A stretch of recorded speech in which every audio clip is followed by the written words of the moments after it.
बिस्मिल्लाहिर्रहमानिर्रहीम। आज का जो टॉपिक है वो है मल्टीपल स्क्लेरोसिस। देखो हमारा जो नर्वस सिस्टम है उसको हमने दो में डिवाइड किया हुआ है। एक को हम सेंट्रल नर्वस सिस्टम कहते हैं और दूसरे को हम पेरिफेरल नर्वस सिस्टम कहते हैं। ठीक है, सेंट्रल नर्वस सिस्टम में क्या आता है? ब्रेन और स्पाइनल कार्ड।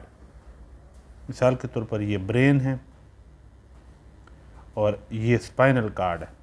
तो ब्रेन और स्पाइनल कार्ड ये दोनों सेंट्रल नर्वस सिस्टम कहलाते हैं और इससे जो न्यूरॉन निकलते हैं ये आपके पास क्या है? ये जो न्यूरॉन सेंट्रल नर्वस सिस्टम से जो न्यूरॉन निकल रहे हैं ये जो नर्वस सिस्टम बनाते हैं इसको हम कहते हैं पेरिफेरल नर्वस सिस्टम। नाम से ज़ाहिर है। अब सेंट्रल नर्वस सिस्टम में भी न्यूरॉन्स हैं और पेरिफेरल नर्वस सिस्टम में भी न्यूरॉन्स हैं। ठीक है, दोनों जो हैं आपके पास, दोनों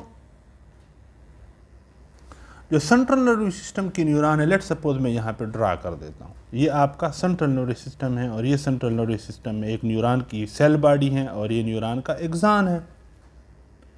अब ये जो एक्सान होता है, इस एक्सान के इर्द गिर्द माइलिन की एक शीट होती है। ठीक है, माइलिन की एक शीट होती है, इस तरह माइलिन की एक शीट इसके इर्द गिर्द होती है। इस माइलिन की शीट की वजह से क्या होता है, इस न्यूरॉन के अंदर जो इम्पल्स जाते हैं उसकी स्पीड ज़्यादा होती है इस माइलिन शीट की वजह से। इसी तरह पेरिफेरल नर्वस सिस्टम में जो न्यूरॉन्स हैं उनके इर्द गिर्द भी माइलिन की शीट हैं। लेकिन फ़र्क क्या है?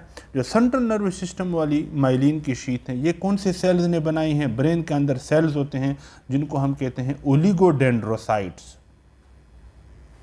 ओलिगोडेंड्रोसाइट्स, ठीक है, वो जो है वो इन सेल्स को, माइलिन की शीट को ओलिगोडेंड्रोसाइट बनाते हैं।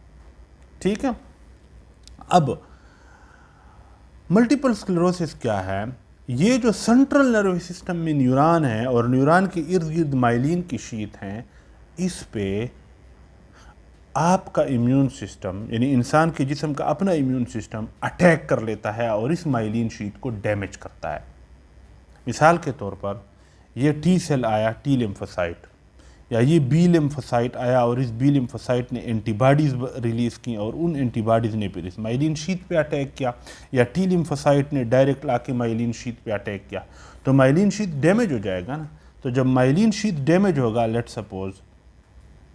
सपोज आपके पास माइलिन शीट डैमेज हो गया मुख्तलिफ़ जगहों से, तो हम क्या कहेंगे? लेट सपोज यहाँ पे ये डैमेज हुआ माइलिन शीट, यहाँ पे डैमेज हुआ, यहाँ पे डैमेज हुआ, तो हम क्या कहेंगे कि इस बंदे की सेंट्रल नर्वस सिस्टम के अंदर डीमाइलिनेशन हो गई है। डीमाइलिनेशन मीन माइलिन शीट का डैमेज हो जाना।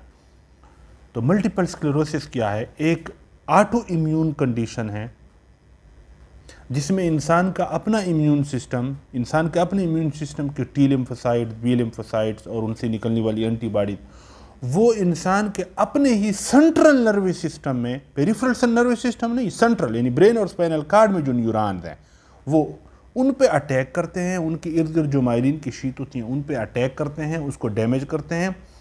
माइलिन की शीट जब डैमेज होगी तो जाहिर है अंदर जो एक्सान है वो भी डैमेज होगा, तो एक्सान की भी डैमेज हो जाती है और एक्सान के इर्द गिर्द जो माइलिन की शीट है वो भी डैमेज हो जाती है और ये ऑटो इम्यून होता है। इसको कहते हैं मल्टीपल स्क्लेरोसिस। ऑटो इम्यून है इसलिए फीमेल में ज़्यादा है। ठीक है, अच्छा, अब हम यहाँ पे आते हैं इसकी तरफ। डिफिनीशन इसकी कई सारी डिफिनीशन है। आप जो मैंने लिखी हुई हैं, एक्वायर्ड यानी कंजेनिटल नहीं है, बचपन से नहीं होती, बाद में हो जाती है, एक्वायर्ड है। Immune mediated demyelination of neurons in the central nervous system, ये है मल्टीपल स्क्लेरोसिस। अब जहाँ जहाँ पे डीमाइलिनेशन हुई है, जहाँ जहाँ पे डैमेज हुआ है, एक दफ़ा डैमेज हुआ, फिर डैमेज हुआ, फिर डैमेज हुआ, फिर डैमेज हुआ, फिर एक टाइम, क्योंकि ऑटो इम्यून तो ठीक नहीं होती ना, ये बीमारी तो सारी ज़िंदगी रहती है। तो होता क्या है, जहाँ पे बार बार डीमाइलिनेशन होती है वहाँ पे फाइब्रोसिस हो जाती है। वो हीलिंग का प्रोसेस जो है वो क्या कर देता है कि अरे हर दफ़ा हर थोड़ी देर बाद, हर कुछ महीने बाद डैमेज होता है, हम दोबारा इसको ठीक नहीं करते, हम यहाँ पे फाइब्रोटिक टिश्यू डिपॉजिट कर देते हैं। तो सेंट्रल नर्वस सिस्टम में जो फाइब्रोसिस होती हैं उसके लिए हम फाइब्रोसिस का टर्म यूज़ नहीं करते, उसके लिए हम ग्लायोसिस का टर्म यूज़ करते हैं। तो लेट सपोज मैं यहाँ पे आप लोगों को दिखा देता हूँ ये कि इस तरीके से यहाँ पे क्या जमा हो जाएगा, माइलिन शीट की बजाय क्या आके डिपॉजिट हो गई, फाइब्रोटिक टिश्यू। तो हम कहेंगे कि इस बंदे को अभी यहाँ पे क्या हो गई है, फाइब्रोसिस हो गई है। लेकिन हम यहाँ पे सेंट्रल नर्वस सिस्टम में फाइब्रोसिस के लिए जो टर्म यूज़ करते हैं वो है ग्लायोसिस। तो ये जो फाइब्रोटिक टिश्यू हैं जो जमा हो गया है, इनको हम कहते हैं प्लैक्स। फाइब्रोटिक टिश्यू जो सेंट्रल नर्वस सिस्टम में डिपॉजिट हो जाते हैं, इनको हम प्लैक्स कहते हैं। तो यही वजह है कि मल्टीपल स्क्लेरोसिस के पेशेंट में जब आप एमआरआई करते हो तो आपको ये प्लैक्स नज़र आएंगे। ये जो फाइब्रोटिक टिश्यू यहाँ पे डिपॉजिट हुआ है ना, ये आपको एमआरआई पे नज़र आएंगे, मैं दिखाता हूँ। तो ये आपके पास सेंट्रल नर्वस सिस्टम में माइलिन शीट डैमेज हुई, न्यूरॉन डैमेज हुए, और जहाँ जहाँ पे डैमेज हुआ वहाँ पे फिर बाद में क्या बन जाते हैं, प्लैक्स बन जाते हैं। और ये सेंट्रल नर्वस सिस्टम में होता है, यानी ब्रेन प्लस स्पाइनल कार्ड। और साइट ऑफ अटैक क्या है, माइलिन शीट, न्यूरॉन के इर्द गिर्द जो माइलिन की शीट होती है। क्लियर हो गया। अब यहाँ पे आओ, ये मैंने ब्रेन ड्रा किया। ब्रेन आपके पास अगर ब्रॉडली डिवाइड किया जाए तो ब्रेन के 2 हिस्से हैं, 3 हिस्से हैं। ये जो है ये वाला, ये आपका कहलाता है फोर ब्रेन। ये आपका है मिड ब्रेन, और मिड ब्रेन के नीचे ये पोन्स हैं और ये मेडुला ओब्लांगेटा है, और इन पोन्स और मेडुला ओब्लांगेटा के पीछे ये सेरिबेलम है।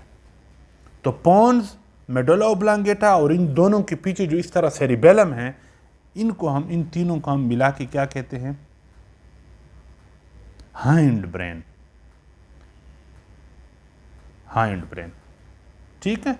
तो ऊपर अब यहां पे देखो, यही डायग्राम मैंने जब क्रॉस सेक्शन लिया तो ये देखो, मैं एक और, ये देखो, ये आपका क्या कहलाता है, फोर ब्रेन। ठीक है, ये फोर ब्रेन है। उसके बाद ये मिड ब्रेन है, और मिड ब्रेन से नीचे फिर क्या है, पोन्स हैं, और ये मेडुला ओब्लांगेटा है, और ये पीछे ये सेरिबेलम है। तो ये जो पोन्स, मेडुला ओब्लांगेटा और सेरिबेलम है, इसको हम कौन सा ब्रेन कहते हैं, हाइंड ब्रेन। और ये है मिड ब्रेन, और ये ऊपर जो है ये है फोर ब्रेन। ये हो गई। अब फोर ब्रेन का जो सबसे बाहर वाला हिस्सा है, यानी अगर मैं इसको फोर ब्रेन का वो करूं, तो फोर ब्रेन का ये जो सबसे बाहर वाला हिस्सा है, ये, इसको ग्रे मैटर कहते हैं। कौन सा मैटर, ग्रे मैटर या सेरिब्रल कॉर्टेक्स। ठीक है, ये आपके पास हो गया ग्रे मैटर। और उससे नीचे वाला जो एरिया है ये हो गया व्हाइट मैटर। ठीक है, ये बेसिक न्यूरो एनाटॉमी जो आपको पता होनी चाहिए। फोर ब्रेन में फिर सबसे बाहर वाला हिस्सा ग्रे मैटर और उससे नीचे व्हाइट मैटर। फर्क क्या है, ग्रे मैटर में न्यूरॉन की सेल बॉडीज होती हैं, ये न्यूरॉन की सेल बॉडी है, और इससे जो एक्सान निकला है वो ये व्हाइट मैटर में होता है। व्हाइट मैटर इसीलिए तो व्हाइट है क्योंकि इसके अंदर एक्सान है। एक्सान के इर्द गिर्द माइलिन की शीट होती हैं जो कि फैट से बनी हुई होती हैं, जो कि व्हाइट नज़र आती है, इसलिए इसको हम व्हाइट मैटर कहते हैं, क्योंकि इसमें न्यूरॉन के क्या होते हैं, एक्सान होते हैं, और एक्सान के इर्द गिर्द माइलिन की शीट होती है जो कि व्हाइट नज़र आती है, जबकि न्यूरॉन की सेल बॉडी जो है वो ग्रे मैटर में होती हैं। और इस ग्रे मैटर को हम क्या कहते हैं, सेरिब्रल कॉर्टेक्स। बहरहाल, अब आओ इस डायग्राम पे, ये ऊपर फोर ब्रेन हो गया, फिर दरमियान में ये जो रेड है ये मिड ब्रेन हो गया, और फिर नीचे हाइंड ब्रेन हो गया। हाइंड ब्रेन में पोन्स, मेडुला और सेरिबेलम, और फिर हाइंड ब्रेन के नीचे क्या होता है, नीचे तो स्पाइनल कार्ड है ना, तो ये नीचे आपका ये यहाँ से शुरू होता है, यहाँ से शुरू होता है, ये सारा आपका स्पाइनल कार्ड है। अब लेट सपोज ये इंसान का फोर ब्रेन है, ये फोर ब्रेन का सबसे बाहर वाला हिस्सा क्या कहलाता है, हमने पढ़ा, उसको क्या कहते हैं, ग्रे मैटर। तो लेट सपोज ये ग्रे मैटर है, ये बाहर वाला हिस्सा ग्रे मैटर है। ये थोड़ी सी न्यूरो एनाटॉमी भी आप लोगों की हो जाएगी। ये ग्रे मैटर है ना, हमने क्या पढ़ा था कि ग्रे मैटर में क्या होती है, न्यूरॉन की सेल बॉडी होती है। तो हम इस एक न्यूरॉन का एग्जाम्पल ले लेते हैं, ये आप देख रहे हैं, ये आपके पास न्यूरॉन की, तो ये जो है ये आपका ग्रे मैटर है, ठीक है। और उसके नीचे जितना है ये जितना भी एरिया है, ये कौन सा मैटर कहलाता है? ये वाइट मैटर कहलाता है। क्यों? क्योंकि इसमें आपके क्या पड़े हुए हैं? एक्सान पड़े हुए हैं। न्यूरॉन्स के जो एक्सान होते हैं वो पड़े होते हैं, ठीक है। बहरहाल हम दोबारा से जो है वो इस पे वो करते हैं कि अब देखो मल्टीपल स्क्लेरोसिस में क्या होता है कि जो आपके वाइट मैटर के अंदर एक्सान है, ये सारा एक्सान है ना, ये एक एक्सान यहाँ से शुरू है, ये येलो कलर का जो है ये नीचे आ रहा है आ रहा है आ रहा है आ रहा है। फॉर एग्जांपल अगर ये कोई मोटर न्यूरॉन है तो मोटर न्यूरॉन मेडोला पे आके, ये मेडोला पे आके दूसरी तरफ चला जाता है, फिर वहाँ से नीचे स्पाइनल कार्ड में आता है, और स्पाइनल कार्ड में किसी लेवल पे ये किसी और न्यूरॉन के साथ कनेक्ट हो जाता है, ये कनेक्शन है। और वो न्यूरॉन फिर बाहर निकल के, फॉर एग्जांपल मसल है तो उस मसल को सप्लाई कर रहा है। तो ये जो ऊपर वाला न्यूरॉन है उसको हम अपर मोटर न्यूरॉन कहते हैं, और ये जो नीचे वाला न्यूरॉन है इसको हम लोअर मोटर न्यूरॉन कहते हैं, ठीक है। तो मल्टीपल स्क्लेरोसिस में क्या होगा, ये जो न्यूरॉन है, जो अपर मोटर न्यूरॉन है, जो सेंट्रल नर्वस सिस्टम में मौजूद है, इनकी माइलिन शीथ के ऊपर अटैक होता है, जिसकी वजह से डीमाइलिनेशन हो जाती हैं, और फिर बार बार जब डीमाइलिनेशन होती हैं तो वहाँ पे फाइब्रोसिस हो जाती हैं, प्लैक्स बन जाते हैं, और वो फिर एमआरआई पे आपको नज़र आते हैं। अब ये पेशेंट प्रेजेंट होगा कैसे?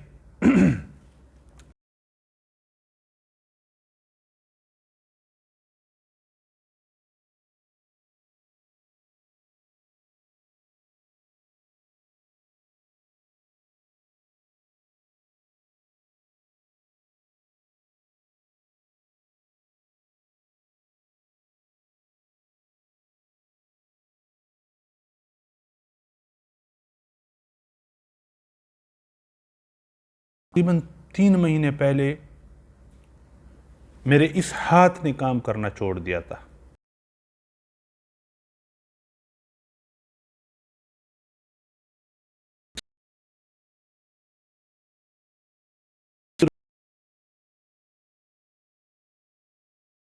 उससे पहले भी तकरीबन 3-4 महीने पहले, उससे पहले मसला हुआ था, उसमें मेरा यूरिन जो है वो खुद ब खुद निकल गया था, यूरिनरी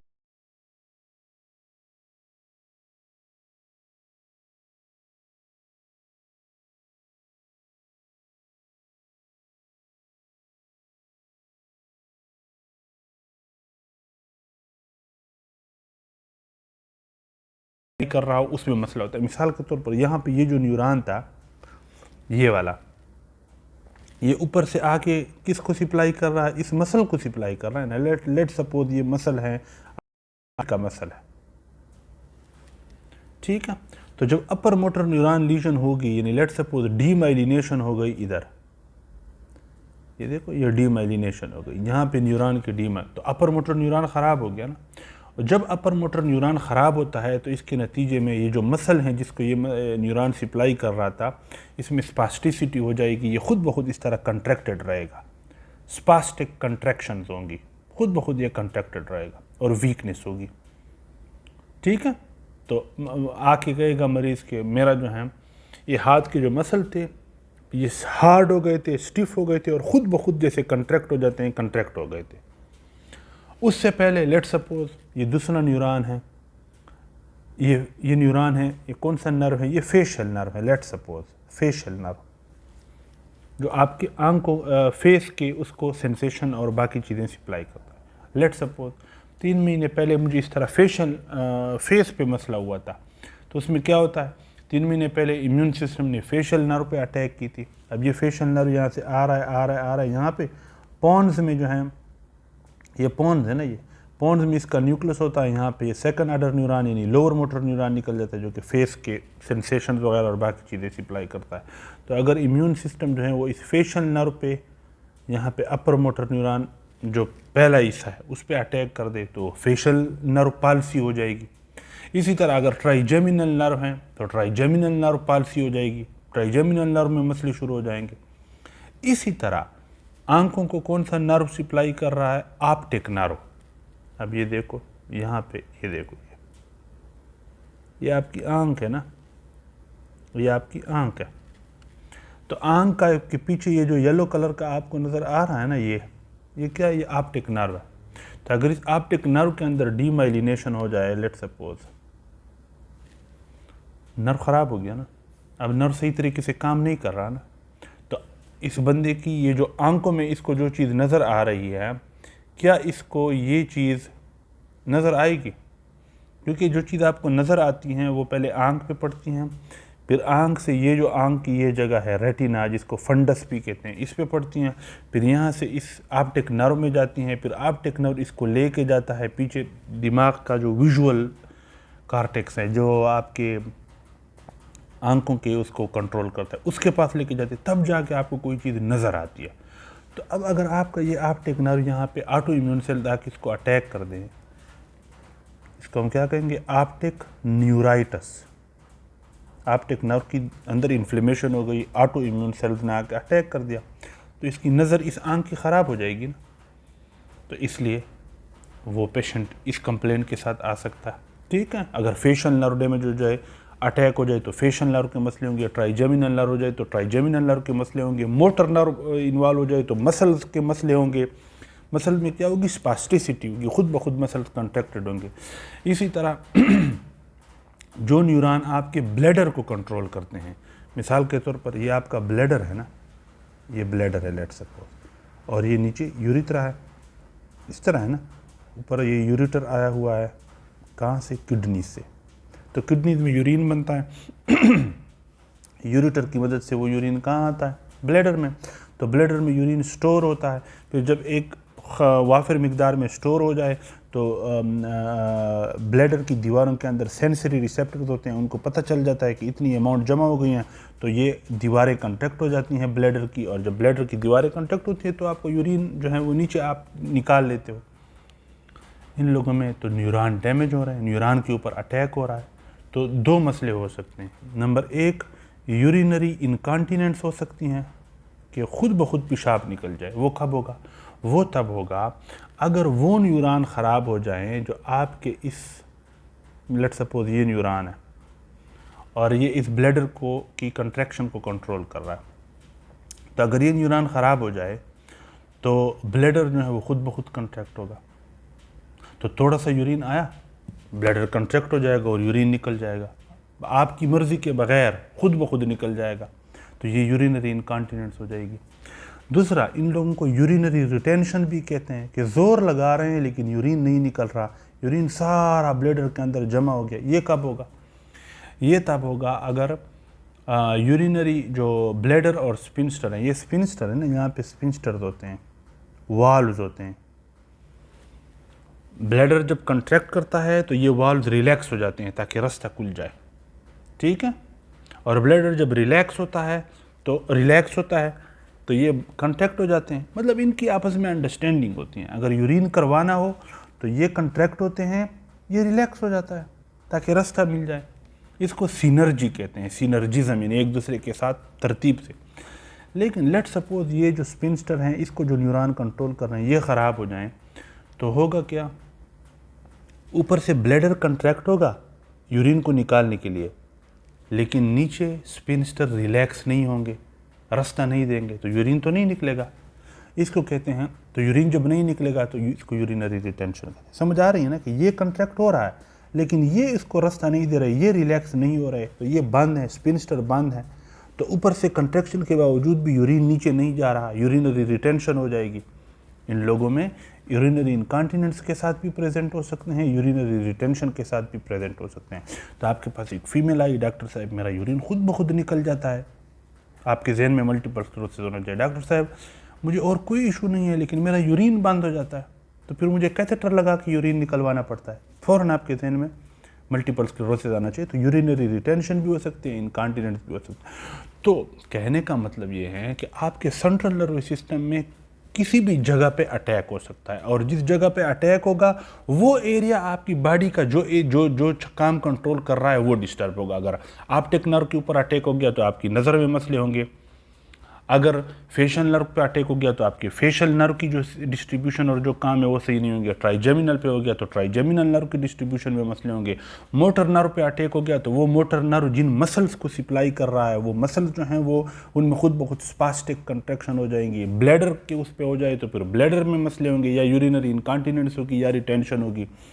ठीक है, तो ये मुख्तलिफ जगहों पे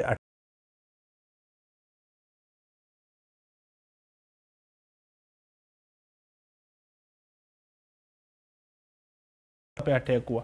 तो इस तरह की प्रेजेंटेशन के साथ आता है मल्टीपल स्क्लेरोसिस। अब ये यूजुअली ऑटो इम्यून हम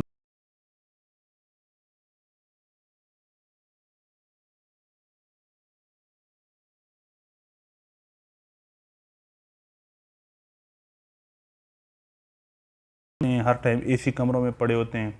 ठीक है, तो उनमें विटामिन डी की कमी हो जाती है। तो ये एक तिवरी है कि विटामिन डी की कमी भी आपको मल्टीपल स्क्लेरोसिस के लिए प्रीडिस्पोज कर सकती है। ज़रूरी नहीं है कि जिसमें विटामिन डी की कमी हो तो उसमें मल्टीपल स्क्लेरोसिस कन्फर्म होगी, लेकिन ये एक एसोसिएशन है कि जिनको मल्टीपल स्क्लेरोसिस होती है तो देखा गया है कि उनमें विटामिन डी की डिफिशियंसी भी होती है। पैथोजेनेसिस इसकी क्या है? जैसे मैंने बताया कि टी सेल्स ने अटैक किया था, तो टी सेल्स वाला जो है वो जो हाइपर सेंसिटिविटी होता है उसको हम टाइप 4 हाइपर सेंसिटिविटी रिएक्शन कहते हैं, जिसमें आपके अपने टी सेल्स आपके जिस्म पे अटैक करें। ठीक है, इसको कहते हैं टाइप 4 हाइपर सेंसिटिविटी।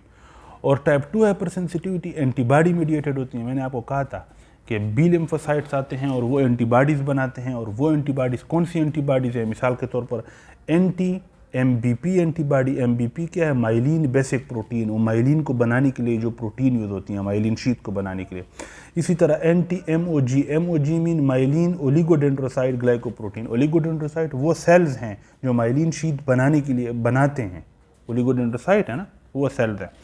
तो बहरहाल ये एंटीबॉडीज़ हैं ये। अच्छा, उससे पहले एक और चीज़ जो मैंने शायद आप लोगों को नहीं बताई, नॉर्मल इंसान में हमारे ब्रेन के अंदर एक बैरियर होता है जिसको ब्लड ब्रेन बैरियर कहते हैं।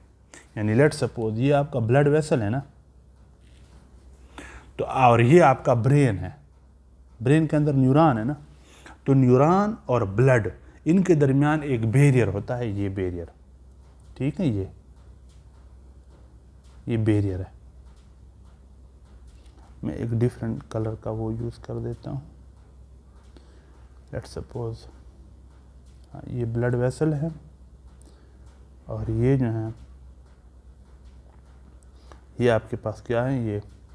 ये आपके पास बैरियर है जिसको हम ब्लड ब्रेन बैरियर कहते हैं। एक तरफ ब्लड वेसल, दूसरी साइड तरफ ब्रेन की टिश्यू। तो यही वजह है कि ब्लड के जो सेल्स हैं वो निकल के ब्रेन के उस पर अटैक नहीं करते, और ब्लड के अंदर जो टॉक्सिक चीज़ें हैं वो निकल के ब्रेन को नुकसान नहीं पहुंचा सकती, क्योंकि दरमियान में ये बैरियर है। इन लोगों में क्या हो जाता है, ये ब्लड से टी लिम्फोसाइट निकलते हैं और वो इस बैरियर को क्रॉस करते हैं और जाके इस माइलिन शीट पे अटैक करते हैं। इसी तरह ब्रेन के अंदर अपने जो बी लिम्फोसाइट्स होते हैं वो एंटीबॉडीज़ रिलीज़ करते हैं, और वो एंटीबॉडीज़ इस माइलिन शीट पे अटैक करती हैं। ठीक है, तो ब्लड ब्रेन बैरियर की डिसरप्शन की वजह से ये डिसरप्शन भी हो जाती है। ठीक है, तो बहरहाल पैथोजेनेसिस का आपको पता चल गया कि आपके पास इसमें एंटीबॉडीज़ भी इन्वॉल्व हैं और टी सेल्स भी इन्वॉल्व हैं। क्लिनिकल फीचर्स मैंने आपको बता दिए कि यंग फीमेल होगी, 20 से 40 साल की एज में यूजुअली होता है, एवरेज 30 साल की होती हैं, और फीमेल टू मेल रेशियो 3:1 है। यानी अगर 3 मरीज़ फीमेल होंगे तो सिर्फ 1 मेल होगा, यानी फीमेल में ये कामन है, 3 गुना कामन है as compare to male. Presentation मैंने आपको बताया मुख्तलिफ हो सकती है। मोस्ट कॉमन प्रेजेंटेशन है ऑप्टिक न्यूराइटिस, ये कॉमनेस्ट है। कुछ बुक में सेंसरी मसले लिखे हुए हैं कि अक्सर लोग सेंसरी प्रॉब्लम्स के साथ प्रेजेंट होते हैं, और कुछ में लिखा हुआ कि नहीं अक्सर लोग ऑप्टिक न्यूराइटिस। ऑप्टिक न्यूराइटिस का क्या मतलब मैंने आपको अभी बताया कि आपकी आंख से पीछे एक नर्व है जिसको ऑप्टिक नर्व कहते हैं, वो आपकी आंखों पे जो नज़र आपको पड़ रही है ना, ये ऑप्टिक नर्व की मदद से आपके ब्रेन के पास जाती हैं, तब जाके आपको कोई चीज़ नज़र आती है। तो ये दरमियान में जो सिग्नल लेके जाने वाला नर्व है ये ऑप्टिक नर्व है। इसके ऊपर जब ऑटो इम्यून सेल अटैक कर लें, इम्यून सेल आपके अटैक कर लें और इसकी दीवारों के अंदर इन्फ्लेमेशन हो जाए, तो इसके कहते हैं ऑप्टिक न्यूराइटिस। तो क्लिनिकल फीचर क्या होंगी ऑप्टिक न्यूराइटिस की? Sudden onset unilateral loss of vision होगा, याद रखो मल्टीपल स्क्लेरोसिस में यूनिलैटरल होता है, ज़्यादा कॉमन यूनिलैटरल है एज कम्पेयर टू बाईलैटरल, दोनों साइडों पे नहीं होता। अक्सर देखा गया है कि एक साइड की नज़र डिस्टर्ब हो जाती है, ठीक है। बैक वक्त दोनों आंखें इन्वॉल्व नहीं होती अक्सर, लेकिन हो भी सकती हैं, ऐसा नहीं है कि बिल्कुल नहीं हो सकती, यानी ज़्यादा चांस ये हैं कि यूनिलैटरल वो होगी, लॉस ऑफ फ्यूजन होगी। डॉक्टर साहब मैं जब आंखों को इस तरह इधर उधर हरकत देता हूँ ना, तो इससे भी दर्द होती हैं, तो आई मूवमेंट पे भी दर्द होगी, आई मूवमेंट हर्ट। इसके अलावा कलर विजन इफेक्ट हो जाएगी। डॉक्टर साहब जो रेड कलर है ना, लेट सपोज रेड, ये मुझे नज़र नहीं आता, रेड अपीयर लेस रेड, तो कलर विजन भी ख़राब हो गई, कलर को भी उसको सही नहीं पता चल रहा। तो ये आप इस बंदे की जब फंडोस्कोपी करोगे, मशीन के ज़रिए से आप उसका फंडस देखोगे। फंडस क्या है मैंने आपको बताया, ये जो पीछे वाला आंख का ये जो पीछे वाला एरिया है, तो फंडस तो इसका नॉर्मल होगा, क्योंकि इसकी आंख में तो कोई मसला नहीं है ना। मसला तो इस आंख के पीछे जो जो नर्व है, ऑप्टिक नर्व, वो अंडर अटैक है, उसकी दीवारों के ऊपर अटैक हुआ है। तो इसलिए एक टर्म यूज़ होती है doctor see nothing patient see nothing. इसका क्या है? इसका मतलब डॉक्टर जब फंडोस्कोप लेके, दूरबीन लेके आपकी आंख को देखेगा और वो आपके फंडस को देखेगा और आपको कहेगा I can't see any abnormality, मतलब doctor can't see any abnormality, doctor कहेगा कि फंडस तो ठीक है। तो डॉक्टर सी नथिंग मतलब doctor see no abnormality, patient see nothing, doctor साहब लेकिन मुझे तो कुछ नज़र ही नहीं आ रहा। समझ आ रही है कि पेशेंट को कुछ नज़र नहीं आता, लेकिन डॉक्टर जब उसके आंख का मुआयना करता है तो डॉक्टर को कोई एबनॉर्मेलिटी आंख में नज़र नहीं आती, क्योंकि आंख का तो मसला नहीं है ना, मसला तो उस पीछे न्यूरॉन का है, ठीक है। तो यही वजह है कि जब आप इस बंदे की फंडोस्कोपी करोगे, यानी आंखों के फंडस का मुआयना करोगे, तो यूजुअली आप ये टर्म देखोगे कि patient see nothing doctor see nothing. इसका मतलब ये है कि पेशेंट को तो कुछ नज़र नहीं आता क्योंकि ऑप्टिक नर्व ख़राब है, लेकिन डॉक्टर को कोई एबनॉर्मेलिटी नज़र नहीं आती क्योंकि फंडोस्कोप पे तो सिर्फ आप आंख की पीछे वाली दीवार देखते हो, वो तो नॉर्मल है इन लोगों में, ठीक है। हाँ, कुछ लोगों में पेपाइलाइटिस नज़र आ सकती है। Papillitis mean inflammation of the optic disc. Optic disc क्या है? ये जहाँ पे ये ऑप्टिक नर्व आके लगती है ना, तो ये वाला जो एरिया है ना, ये जहाँ पे ऑप्टिक नर्व आंख के साथ अटैच होती है, ये ऑप्टिक डिस्क है। तो अगर ऑप्टिक नर्व के बिल्कुल हेड के अंदर के ऊपर अटैक हो जाए तो इस एरिया में आपको इन्फ्लेमेशन नज़र आएगी। फंडोस्कोप आप देखोगे तो आपको यहाँ पे ऑप्टिक डिस्क, यानी जहाँ पे ऑप्टिक नर्व अटैच हो रहा है आंख के साथ, इस जगह पे थोड़ी सी इन्फ्लेमेशन और एडीमा नज़र आएगा, जिसको हम क्या कहते हैं? पेपाइलिडीमा, यानी inflammation of the optic disc, यानी पेपाइलाइटिस। तो ये नज़र आ सकता है। या retrobulbar neuritis. Retrobulbar neuritis mean ये आंख की जो पीछे वाली दीवार है ना, उससे पीछे, यानी बल्बर मतलब आंख की पिछली वाली दीवार, रेट्रो मीन उससे पीछे। उससे पीछे क्या है? उससे पीछे तो नर्व है, ऑप्टिक नर्व, तो उस नर्व के अंदर इन्फ्लेमेशन जो है, यानी न्यूराइटिस, ये आपको नज़र आ सकती है फंडोस्कोप पे। बाकी आंख नॉर्मल होगी, डॉक्टर कहेगा कि I don't see any abnormality in your eye, तो doctor see nothing, nothing mean no abnormality, और पेशेंट सी नथिंग, पेशेंट को तो आंख में नज़र ही नहीं आ रहा। बहरहाल इसके अलावा आंख में क्या होगा? Marcus Gunn pupil. इसका क्या मतलब? जब आप किसी बंदे की आंख के ऊपर लाइट मारते हो ना, तो लेट सपोज ये मेरी एक आंख है, ये दूसरी आंख है, और आंख के अंदर जो पेपाइला होते हैं, वो जो ब्लैक सेंटर में जो ब्लैक है उसको पेपाइला कहते हैं। जब आपके ऊपर कोई लाइट मारता है तो ये पेपाइला इस तरह कंस्ट्रिक्ट हो जाते हैं, और जब लाइट दूर हटाता है तो ये दोबारा से डायलेट हो जाते हैं। इन लोगों में क्या होगा? जब आप लाइट मारोगे तो कंस्ट्रिक्ट होने की बजाय, नॉर्मल लोगों में तो आंखों में जब लाइट डालते हो तो प्यूपल कंस्ट्रिक्ट हो जाते, इन लोगों में कंस्ट्रिक्ट नहीं होंगे। Failure of sustained pupillary constriction on flashing light. जब लाइट फ्लैश करोगे बैटरी वाली, तो इसमें इन लोगों का जो प्यूपल है वो कंस्ट्रिक्ट नहीं होगा, बल्कि उल्टा डायलेट हो जाएगा। नॉर्मल लोगों में तो कंस्ट्रिक्ट होता है, इन लोगों में कंस्ट्रिक्ट नहीं होगा। इसको मार्कस गन प्यूपल कहते हैं। तो फंडोस्कोपी इन लोगों की आई जो है नॉर्मल होगी, फंडोस्कोपी पे नॉर्मल होगा। हाँ, आपको पेपाइलाइटिस और रेट्रोबर्बल न्यूराइटिस वाली वो नज़र आ सकती है, और मार्कस गन प्यूपल होगा। जब आप लाइट डालोगे तो वो जो प्यूपल हैं वो कंस्ट्रिक्ट हो जाएंगी, जबकि होना चाहिए डायलेट, लेकिन इन लोगों में होगी क्योंकि पीछे ऑप्टिक नर्व ख़राब है। इसलिए आंखें जब लाइट मारते हो तो लाइट से आंखें कंस्ट्रिक्ट होनी चाहिए, प्यूपल कंस्ट्रिक्ट होनी चाहिए, वो नहीं हो रही। क्यों नहीं हो रही? क्योंकि नर्व ख़राब है पीछे। तो ये मार्कस गन प्यूपल इन लोगों में होगा। अगर मोटर इन्वॉल्वमेंट हो जाए तो मोनोप्लेजिया, एक हाथ ने काम करना छोड़ दिया, या इसने या एक पाँव ने काम करना छोड़ दिया, मोनोमीन एक। हेमीप्लेजिया मतलब एक साइड पे लेफ्ट हाथ और लेफ्ट पाँव ने काम करना छोड़ दिया, या राइट हाथ और राइट पाँव ने, यानी एक साइड, हेमी मीन एक, इसको हेमीप्लेजिया ये हो सकता है। मोनोप्लेजिया, हेमीप्लेजिया। सेंसरी एरिया अगर इन्वॉल्व हो जाएगी, वो सेंट्रल नर्वस सिस्टम के अंदर वो न्यूरॉन जो आपकी सेंसेशन को कंट्रोल करते हैं, अगर वो ख़राब हो जाए तो फिर उनके ऊपर अटैक हो जाए तो पैरास्थीजियाज होंगे। पैरास्थीजियाज का क्या मतलब? Pin and needle sensation. मिसाल के तौर पर मेरी इस जगह की सेंसेशन को महसूस करवाने वाला न्यूरॉन जो था उस पर अटैक हो गया, तो इस जगह की सेंसेशन डिस्टर्ब होंगी, मुझे ऐसे लगेगा जैसे कोई सुइयाँ चबो रहा है, यानी पिन एंड नीडल सेंसेशन। या ये जगह सुन्न हो जाएगी, यानी नम्बनेस, या यहाँ पे टिंगलिंग सेंसेशन होगी जैसे कोई मुझे गुदगुदी कर रहा है। तो ये सारी सेंसरी अलामात हैं। तो अगर सेंसरी न्यूरॉन पे अटैक होगा तो सेंसरी मसले होंगे। सेरिबेलम, ये जो मैंने आप लोगों को ये बताया था ना, ये जो एरिया है ये क्या है? ये सेरिबेलम है ना ये।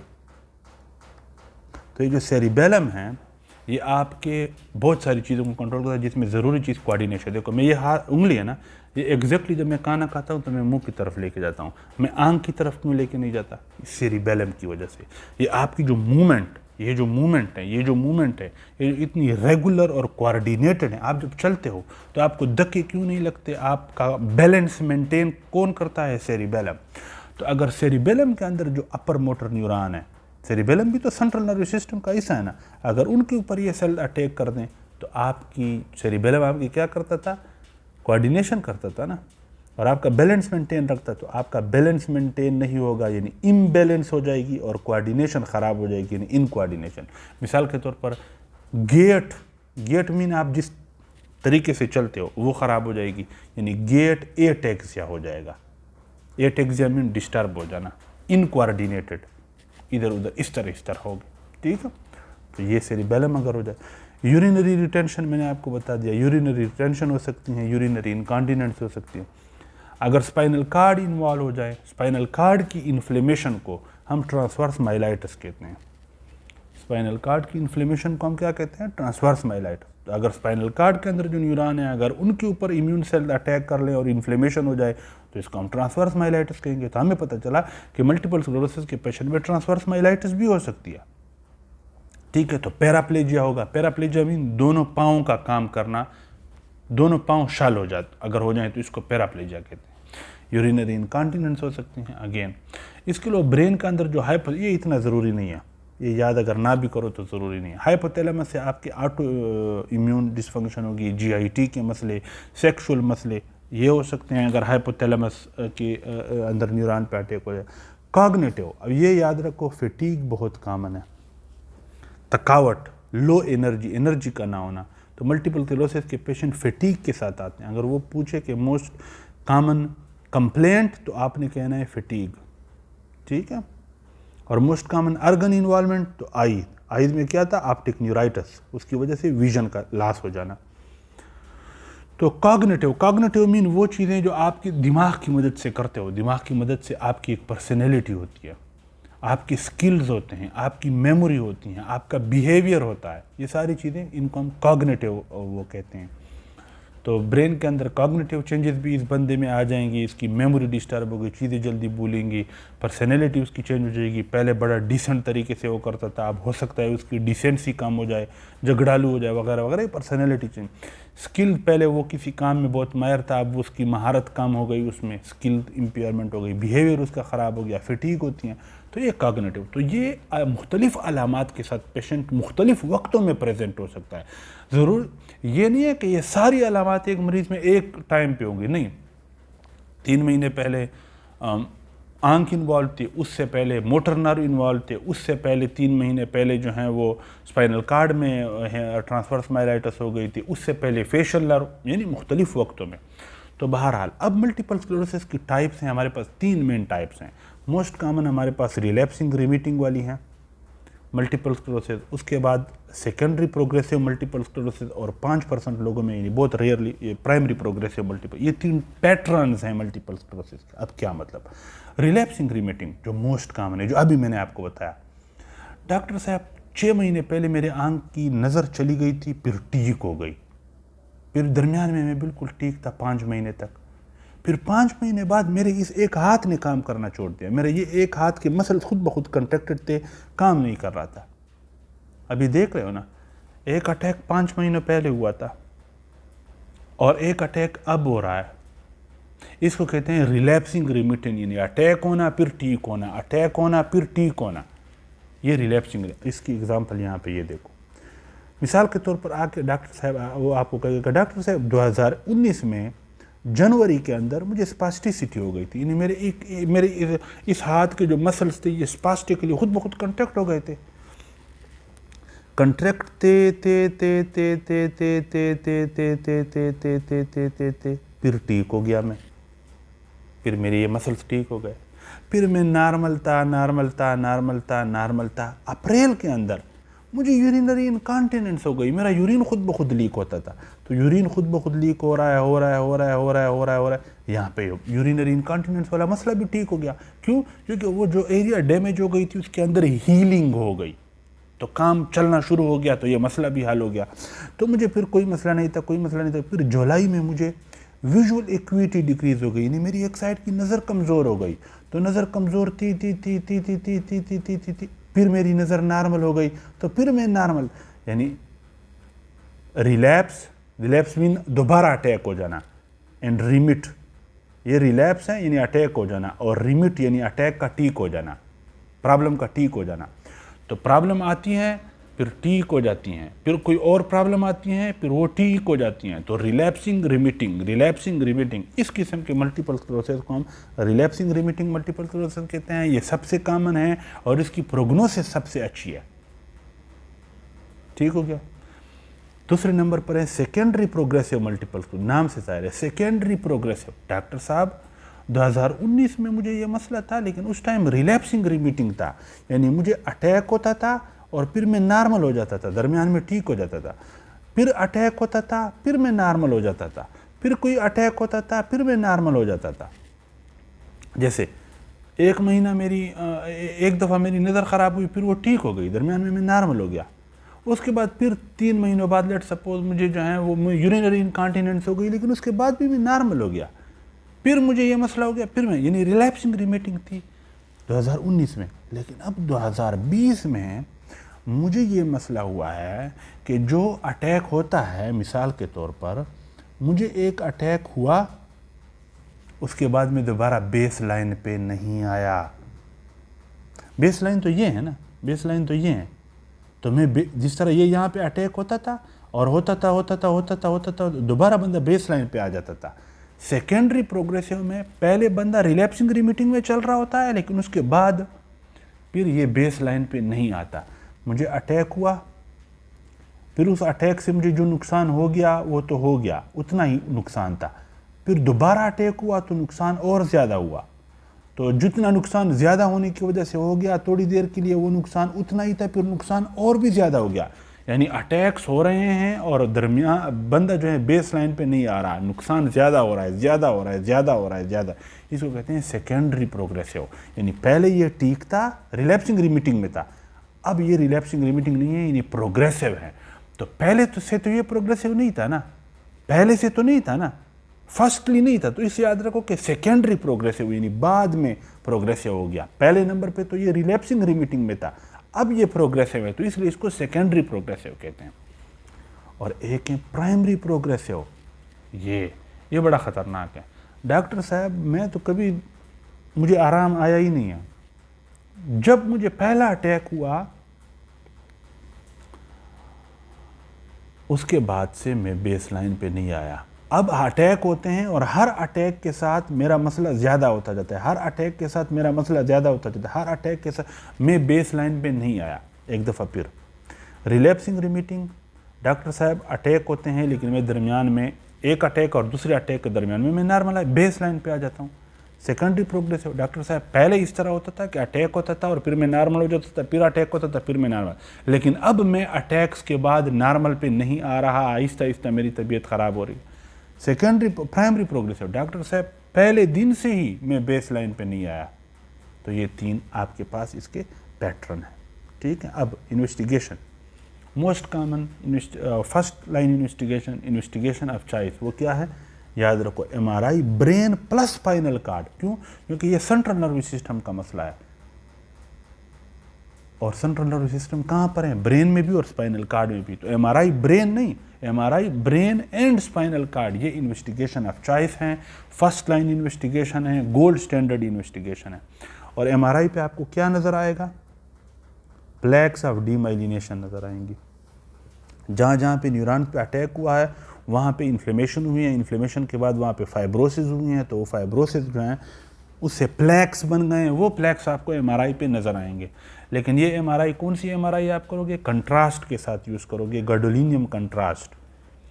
पेशेंट को पहले गैडोलिनियम कंट्रास्ट का इंजेक्शन लगाते हैं और फिर हम उसका एमआरआई कहते हैं, यानी gadolinium contrast enhanced MRI of the brain and spinal cord.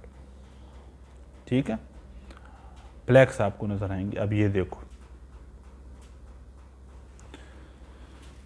ये वाइट प्लेक्स आपको नज़र आ रही है, ये वाइट प्लेक्स हैं। इसी तरह ये फिंगर लाइक प्रोजेक्शंस आपको नज़र आ रही हैं, ये प्लेक्स हैं, ये फिंगर लाइक प्रोजेक्शन है, उनको हम डासन फिंगर्स कहते हैं, डासन फिंगर लाइक प्रोजेक्शन। इसी तरह नीचे स्पाइनल कार्ड में आओ तो अब देख, यहाँ तक देखो ना, इसको देखो, ये नॉर्मल स्पाइनल कार्ड है, ये ऊपर देखो ना, ये नॉर्मल स्पाइनल कार्ड, ये नीचे भी नॉर्मल स्पाइनल कार्ड है, लेकिन यहाँ पे ये वाइट आपको नज़र आ रही है, ये इसका मतलब स्पाइनल कार्ड के इस एरिया के अंदर इन्फ्लेमेशन हो गई है, इम्यून सेल्स ने आके अटैक कर दिया है। तो ये क्या है? माइलाइटस, ट्रांसवर्स माइलाइटस, यानी स्पाइनल कार्ड की इन्फ्लेमेशन। ये वाइट आपको नज़र आ रहे हैं, ये तो ये वाइट आपको प्लेक्स नज़र आएंगे एमआरआई पे। ठीक है, प्लेक्स ऑफ डीमाइलिनेशन ये नज़र आएंगे। एक तो हो गया ये। दूसरा, आप एमआरआई के अलावा आप क्या करते हो? सीएसएफ एग्जामिनेशन करते हो। कमर से सीएसएफ का सैंपल लेते हो और उसको देखते हो, तो उसमें आपको क्या नज़र आएगा? प्लियोसाइटोसिस, यानी नॉर्मली आज जो स्पाइनल कार्ड से आप जो सेरिब्रोस्पाइनल फ्लूइड लेते हो ना, इसमें जो सेल्स होते हैं वो 0 to 5 सेल्स होते हैं पर mm³। लेकिन इनमें सेल्स जो हैं वो ज़्यादा होंगे, लेकिन बहुत ज़्यादा नहीं होंगे, थोड़े से ज़्यादा होंगे। सेल्स का ज़्यादा होना, इसको कहते हैं प्लियोसाइटोसिस। तो माइल्ड प्लियोसाइटोसिस होगी, जैसे कितने तक? तकरीबन अप टू 50। नॉर्मली तो 0 से 5 सेल्स होते हैं ना, इन लोगों में ये ज़्यादा होंगे, 50 सेल्स होंगे। ठीक है, इसके अलावा आप सीएसएफ का सैंपल लेते हो और उसका इलेक्ट्रोफोरेसिस करते हो, तो आपको ओलिगोक्लोनल बैंड्स नज़र आएंगी सीएसएफ इलेक्ट्रोफोरेसिस में। ओलिगोक्लोनल बैंड्स क्या हैं? वही एंटीबॉडीज़ हैं जो सेंट्रल नर्वस सिस्टम में बी लिम्फोसाइट थे, उन बी लिम्फोसाइट ने एंटीबॉडीज़ रिलीज़ की थी, वही एंटीबॉडीज़ बैंड्स की शक्ल में आपको सीएसएफ में नज़र आएगी। अगर आप सीएसएफ का इलेक्ट्रोफोरेसिस करवाओ तो ओलिगोक्लोनल बैंड्स आपको नज़र आएंगे। तो ये आपके पास इन्वेस्टिगेशन है। सबसे gold standard MRI brain and spinal cord with gadolinium contrast की मदद से, CSF examination and CSF electrophoresis. अब डायग्नोसिस के लिए मैकडोनल्ड क्राइटेरिया यूज़ होता है। मैकडोनल्ड क्राइटेरिया में ये हैं कि देखो, या तो आपके पास पेशेंट आए और उसको 2 डिफरेंट फोकल न्यूरोलॉजिकल डेफिसिट्स हों। क्या मतलब? 2, डॉक्टर साहब 3 महीने पहले मेरी आंख की नज़र कमज़ोर हो गई थी, तो ये एक फोकल न्यूरोलॉजिकल डेफिसिट हो गया, यानी सिर्फ फोकल मीन किसी एक जगह पे मसले का होना, तो ये एक फोकल न्यूरोलॉजिकल डेफिसिट हो गया कि सिर्फ आंख में मसला है, ये एक फोकल न्यूरोलॉजिकल डेफिसिट हो। डॉक्टर साहब 3 महीने पहले मुझे यूरिनरी इनकॉन्टिनेंस भी हो गई थी, तो वो एक दूसरा फोकल न्यूरोलॉजिकल डेफिसिट हो गया। तो ये कितने फोकल न्यूरोलॉजिकल डेफिसिट हो गए? 2। तो अगर पेशेंट आए और उसमें 2 फोकल न्यूरोलॉजिकल डेफिसिट्स की हिस्ट्री हो,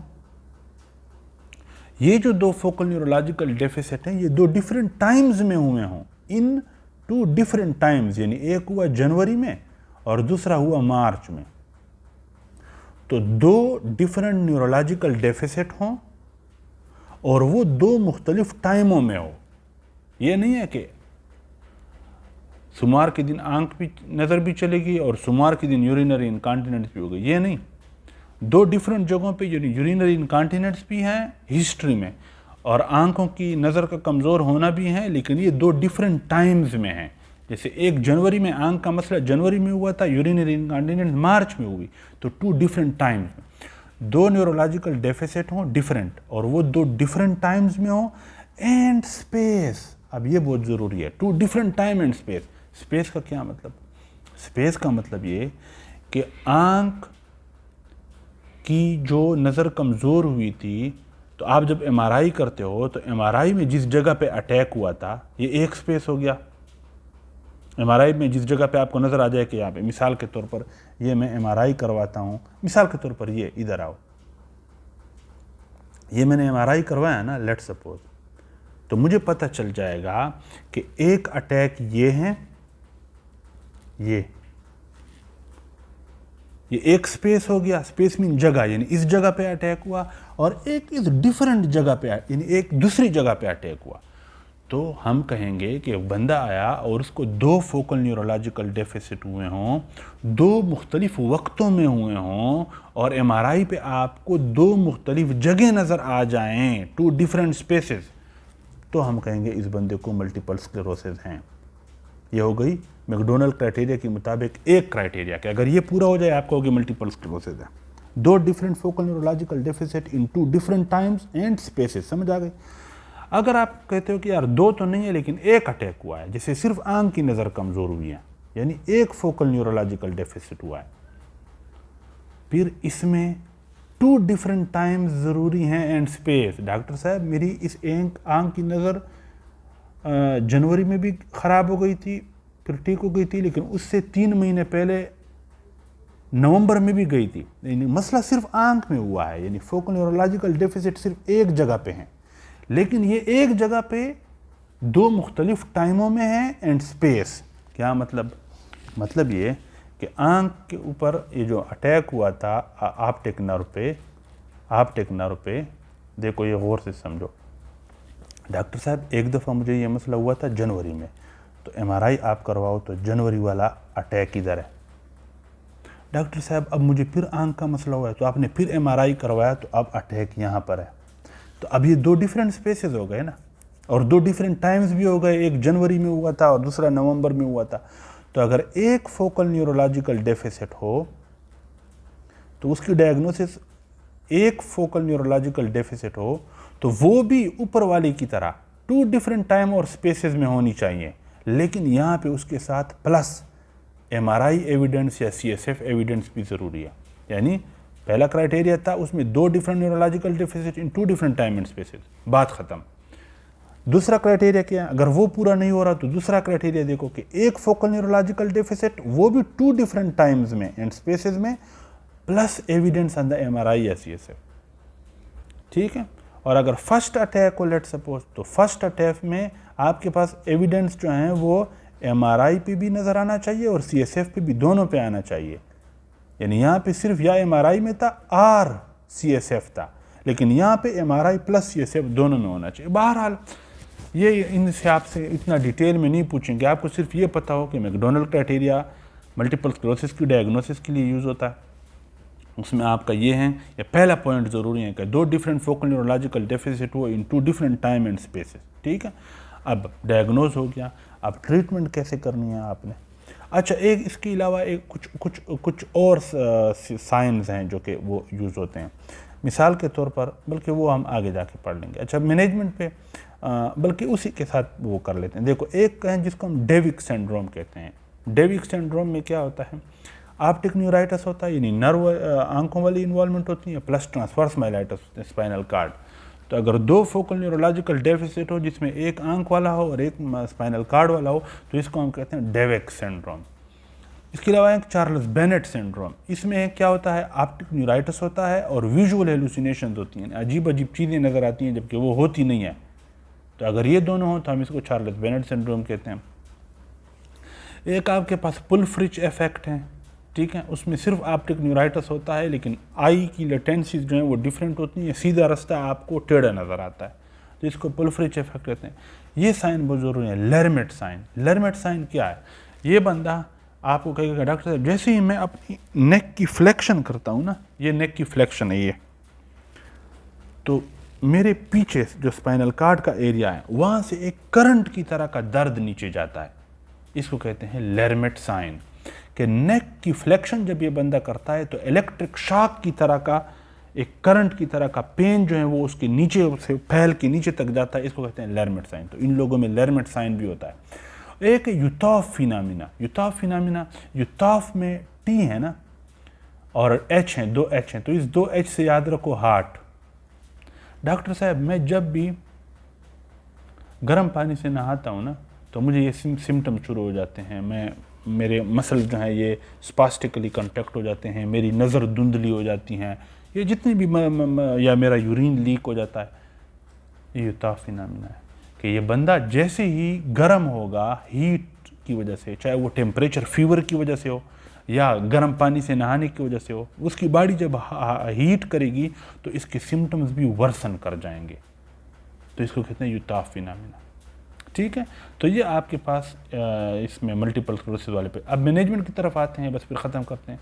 एक कहते हैं एक्यूट अटैक के साथ आया, डॉक्टर साहब मुझे सुबह मेरी नज़र, इस आंख की नज़र अचानक ख़राब हो गई और आपने डायग्नोज की मल्टीपल स्क्लेरोसिस है, तो एक्यूट अटैक के लिए आप स्टेरॉइड देते हो, पल्स स्टेरॉइड, उसमें आप इंजेक्शन मिथाइलप्रेडनिसोलोन देते हो 1 ग्राम IV daily for 3 to 5 days.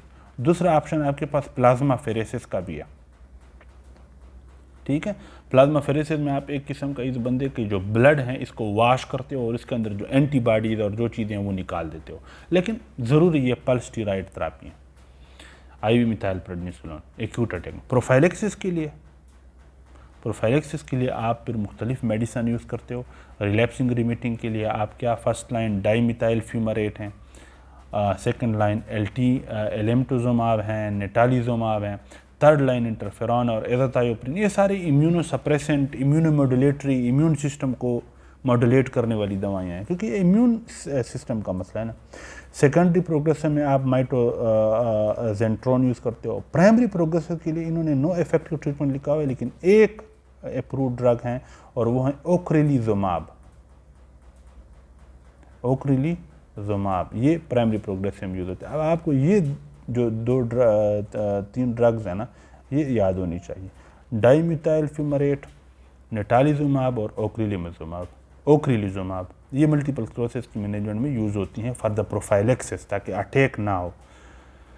जो नेटालिजुमाब है ये क्या करता है, वो जो टी लिम्फोसाइट ऊपर ब्लड ब्रेन बैरियर को क्रॉस करके अंदर जाता था ना, तो ये नेटालिजुमाब उसको इनहिबिट करता है। It inhibit the binding of T lymphocyte to the capillary the blood brain barrier, ताकि वो अटैच ही ना हो और निकले ही नहीं, ब्लड ब्रेन बैरियर को क्रॉस ही ना करे।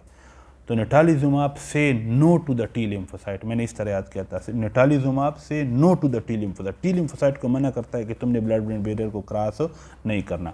ओक्रिलीजुमाब जो है ये आपका जो बी लिम्फोसाइट था ब्रेन के अंदर, वो जो एंटीबॉडीज़ बनाता था, ये उनके खिलाफ बी लिम्फोसाइट को मना करता है कि एंटीबॉडीज़ ना बनाओ। तो जब एंटीबॉडीज़ नहीं बनेगी तो अटैक नहीं होगा। टी लिम्फोसाइट जब अंदर नहीं घुसेंगे, नेटालिजुमाब आप यूज़ करोगे, टी सेल नहीं घुसेंगे तो अटैक नहीं होगा। तो ये नेटालिजुमाब और ओक्रिलीजुमाब का आपको मैकेनिज्म ऑफ एक्शन समझ में आना चाहिए। बाकी ये ड्रग्स हैं, ये आपके पास मल्टीपल स्क्लेरोसिस की सारी जो है वो थी जो कि हमने पढ़ ली।